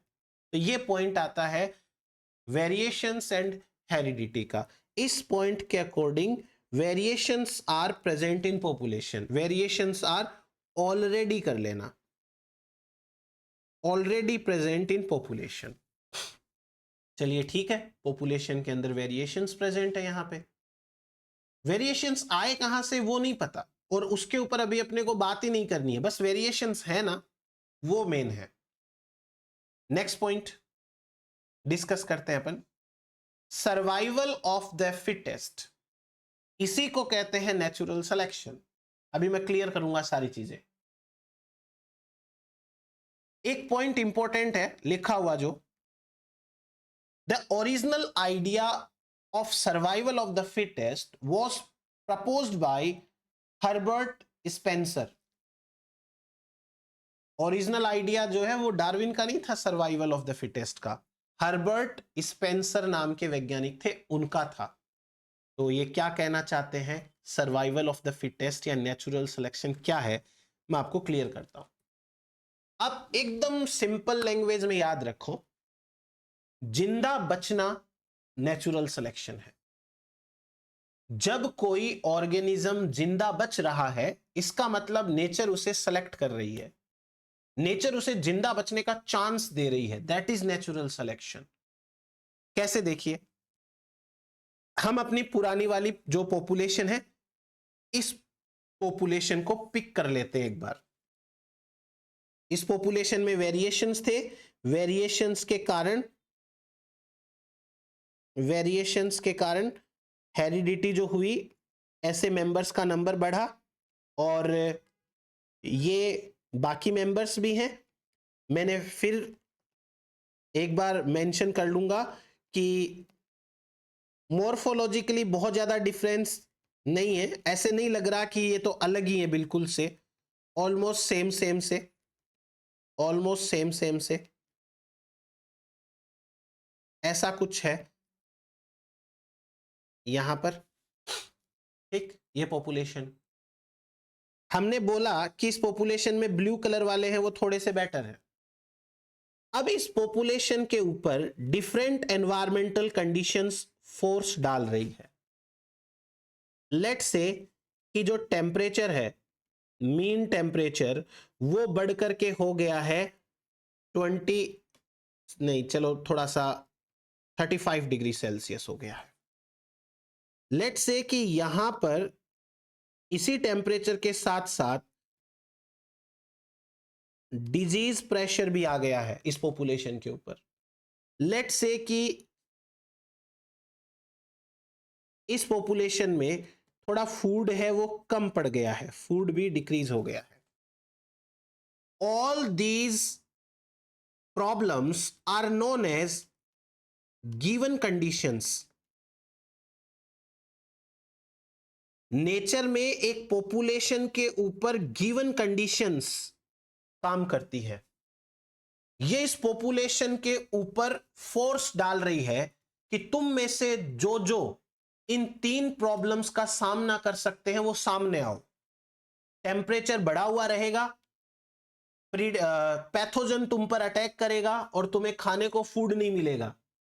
अब तुम लोगों में से किस किस के पास में high temperature, low food and pathogen तीनों से बचने के एक साथ जीन्स प्रेजेंट है वो सामने आ जाओ, तो क्या होगा यहां पर होगा सर्वाइवल ऑफ द फिटेस्ट, यहां पर लगेगा नेचुरल सिलेक्शन, और नेचुरल सिलेक्शन के बाद हमको एक चीज समझ में आएगी, और वो ये है कि इनमें से जो कैंडिडेट्स बेटर थे वो जिंदा बच गए, और जो कैंडिडेट्स खराब थे उनमें से मैक्सिमम की डेथ हुई, मैक्सिमम की डेथ हुई। मैं ये नहीं कह रहा कि सबकी, मैक्सिमम की डेथ हुई। अब ये पॉपुलेशन बदल चुकी है। पहले रेड कलर वाले मेंबर्स हैं ज्यादा थे, अब उनका नंबर कम हुआ, तो कंपैरेटिवली ब्लू कलर वाले मेंबर्स हैं वो बचे गए। ये पॉपुलेशन जब रिप्रोड्यूस करेगी इन गिवन कंडीशन, अभी भी कंडीशन वो ही चल रही है, तो जाहिर सी बात है कि क्या होने वाला है यहां पे, जब ये पॉपुलेशन गिवन कंडीशन के अंदर रिप्रोड्यूस करेगी, तो अब जो ज्यादा मेंबर्स बचे हुए हैं उनको रिप्रोडक्शन का ज्यादा मौका मिलेगा, उनको रिप्रोडक्शन का मौका ज्यादा मिलेगा तो इनका नंबर और ज्यादा बढ़ेगा, और ये मेंबर्स हैं वो थोड़े कम हो जाएंगे, इनको मौका कम मिला। पॉपुलेशन चेंज हो रही है ना, ये देखो पेरेंटल पॉपुलेशन, और ये पॉपुलेशन है न्यू पॉपुलेशन, चेंज हो रही है टाइम के साथ में। That is known as natural selection. Given condition, आज का एग्जांपल लो, प्रेजेंट डे का, आज का वेदर कैसा है, आज आपके आसपास कौन से पैथोजेंस हैं, कौन से प्लांट्स हैं, कौन से ऑर्गेनिजम्स हैं, ये आपके लिए मेरे लिए आज की कंडीशन है। हमारे पास में आज के अकॉर्डिंग जीन्स है, हम आज जिंदा रहेंगे, 10 साल बाद 15 साल बाद क्या होने वाला है नहीं पता, पर गिवन कंडीशन के अकॉर्डिंग यदि पहले से अडेप्टेशंस होंगी, पहले से जीन्स होंगे, तो ऑर्गेनिज्म जिंदा रहता है। यह होती है सर्वाइवल ऑफ द फिटेस्ट या नेचुरल सिलेक्शन, कोई अलग से बात नहीं है। जिंदा बचना is known as natural selection. आपको मैं नेचुरल सिलेक्शन को या इस सर्वाइवल ऑफ द फिटेस्ट को दूसरे पॉइंट से एक्सप्लेन करता हूं। एक तरफ एक वर्ड है फिटेस्ट, इस वर्ड का मतलब क्या है वो समझते हैं अपन। अकॉर्डिंग टू डार्विन,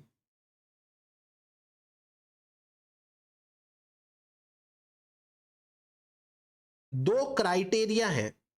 पहला क्राइटेरिया है ऐसा ऑर्गेनिज्म जो सरवाइव करता है मोर देन अदर्स,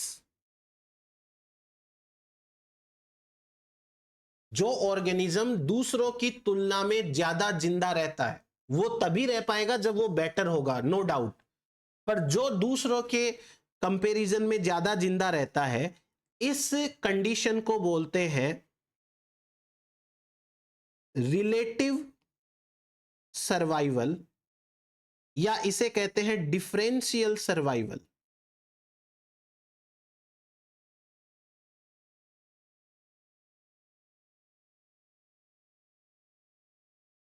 रिलेटिव सर्वाइवल या डिफरेंशियल सर्वाइवल।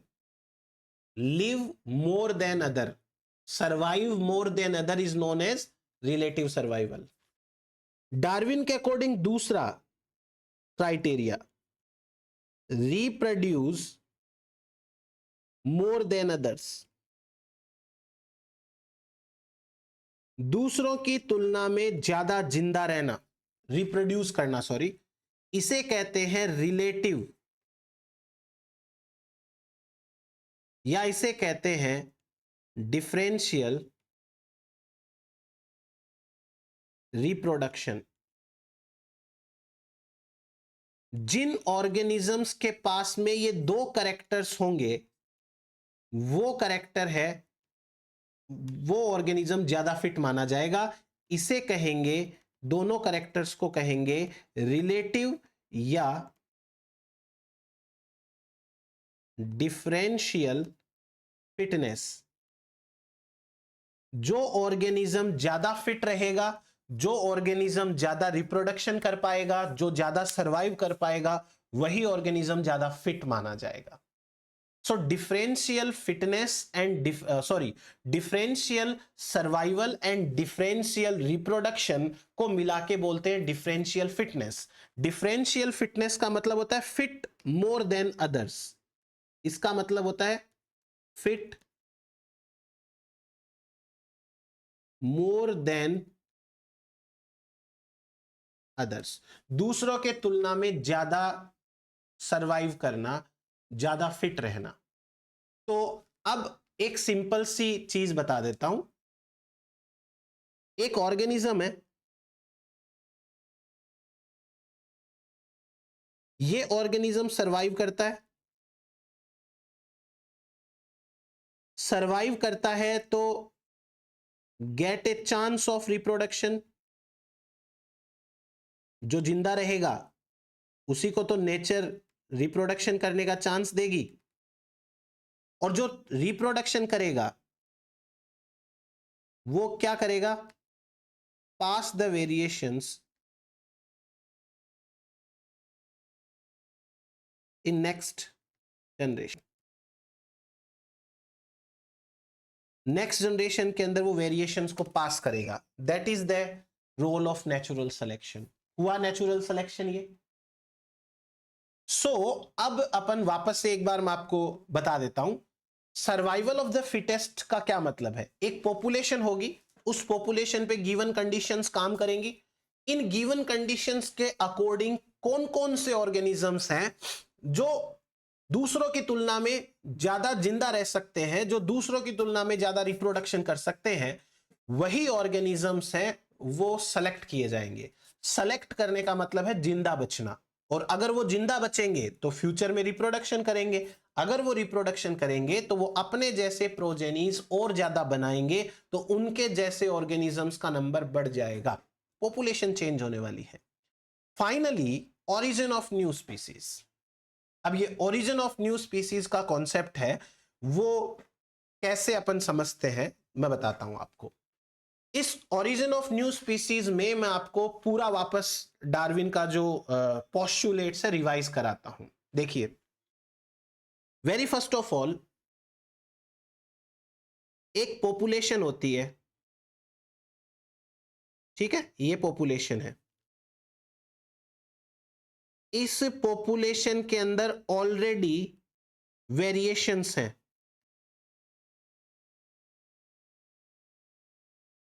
तो अब यहां पर कुछ पॉइंट्स समझने वाले लिखने हैं। ये है कोई पॉपुलेशन,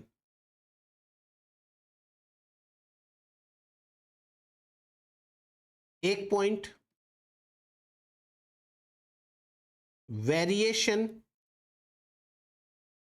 वेरिएशंस प्रेजेंट ऑलरेडी।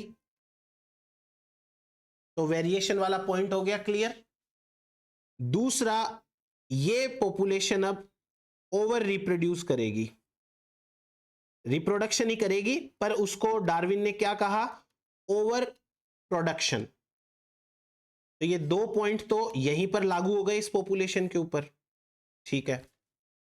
जब ये पॉपुलेशन ओवर प्रोडक्शन करेगी तो इस पॉपुलेशन के अंदर मेंबर्स का नंबर बढ़ेगा, सभी तरीके के मेंबर्स का बढ़ेगा प्रपोर्शनली। जो अलग टाइप के हैं उनका नंबर कम बढ़ेगा, जो ज्यादा टाइप के उनका नंबर ज्यादा बढ़ेगा। ये बन गई एक नई पॉपुलेशन। नाउ व्हाट, नाउ इस पॉपुलेशन के ऊपर एनवायरमेंटल कंडीशंस है वो लागू हो रही है। ये पॉपुलेशन जैसे ही बढ़ी, मतलब नंबर बढ़ा इसमें, तो एक तो इसमें स्ट्रगल चालू हो जाती है, स्ट्रगल स्टार्ट्स। स्ट्रगल वाला पॉइंट आ गया यहां पे। फिर उसके बाद में natural force, natural selection force, ये तो लगता है, हर समय लगता है ये। तो इसके कारण क्या होगा, अब यहां इस पॉपुलेशन के अंदर जो मेंबर्स बेटर थे वो ज्यादा जिंदा बचे हैं, और जो मेंबर्स खराब थे वो थोड़े कम जिंदा बचे हैं, राइट। ये हो गया यहां पर नेचुरल सिलेक्शन वाला पॉइंट, या survival of the fittest, natural selection, या चाहो तो आप सर्वाइवल ऑफ द फिटेस्ट लिख लेना। इतना काम हो गया। पहला पॉइंट ओवर प्रोडक्शन लग गया, दूसरा पॉइंट वेरिएशंस वाला हो गया, तीसरा पॉइंट स्ट्रगल स्टार्ट हो रही है यहां पे, चौथा पॉइंट स्ट्रगल फॉर एग्जिस्टेंस के बाद नेचुरल सिलेक्शन काम कर रहा है, एंड फाइनली नेचुरल सिलेक्शन ने काम कर दिया है। अब ये पॉपुलेशन में एक वेरी इंपॉर्टेंट पॉइंट ऐड होना चाहिए, जो है reproductive isolation. Reproductive isolation, what is reproductive isolation? Reproductive isolation means कि जो मेंबर्स इस टाइप के हैं वो मेंबर्स दूसरे टाइप के मेंबर्स के साथ रिप्रोडक्शन नहीं करने चाहिए। ये मेंबर्स आपस में रिप्रोडक्शन करें और ये वाले मेंबर्स आपस में रिप्रोडक्शन करें, तो एक पॉपुलेशन दो पॉपुलेशंस में स्प्लिट हो जाती हैं, एंड आफ्टर मैनी ईयर्स,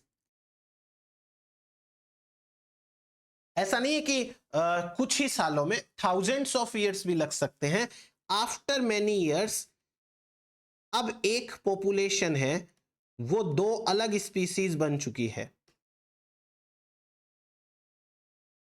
एक पॉपुलेशन से दो पॉपुलेशंस बनी एंड दोनों पॉपुलेशन अब दो अलग अलग स्पीसीज बन गई है। ये मान लीजिए स्पीसीज एक्स है और ये अब स्पीसीज वाई है। सो दैट इज हाउ नई स्पीसीज का ओरिजिन होता है। पहले पॉपुलेशन होगी, उस पॉपुलेशन के अंदर ओवर प्रोडक्शन होगा, वेरिएशंस ऑलरेडी हैं, वो वेरिएशंस आगे पास होंगे तो थोड़े ऑर्गेनिज्म और बढ़ेंगे वैसे टाइप के। नेचुरल प्रेशर हमेशा काम कर रहा है, तो उसके अकॉर्डिंग जो बेटर होगा उसका सिलेक्शन होगा, वो जिंदा बचेगा, जो जिंदा बचेगा वो रिप्रोड्यूस करेगा, जो रिप्रोड्यूस करेगा वो अपने जैसे और ऑर्गेनिजम्स बनाएगा, जो अपने जैसे और ऑर्गेनिजम्स बनाएगा तो फाइनली क्या होने वाला है यहां पर कि एक पॉपुलेशन है उसमें पहले नंबर कम होगा, क्योंकि नेचर जब सेलेक्ट करेगी तो कुछ को एलिमिनेट भी करेगी ना, जो बेटर फिट नहीं होंगे, जिनकी फिटनेस कम होगी उनको हटा दिया जाएगा। अब पॉपुलेशन में फिट इंडिविजुअल बचे हैं, तो जो फिट है वो रिप्रोड्यूस करेंगे, उनका नंबर और बढ़ेगा। एक रिप्रोडक्टिव आइसोलेशन आ जाए ना तभी नई स्पीसीज बन सकती है, वरना नहीं बन सकती है। एंड ऑल्सो रिप्रोडक्टिव आइसोलेशन आएगा ये जरूरी नहीं है। फाइनली एक चीज और है, जो नेचुरल सिलेक्शन है, natural selection does not guarantee the origin of new species।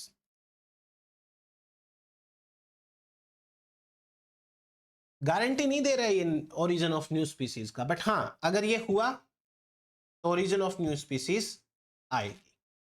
चलिए, ये हुआ अपने पास में इतना डार्विन के पोस्टुलेट्स के बारे में। तो थैंक यू सो मच, आप लोग पढ़ते रहिए, वीडियोस शेयर करते रहिए। चलिए मिलते हैं नेक्स्ट लेक्चर के अंदर जिसमें हम डार्विन के बारे में आगे पढ़ेंगे।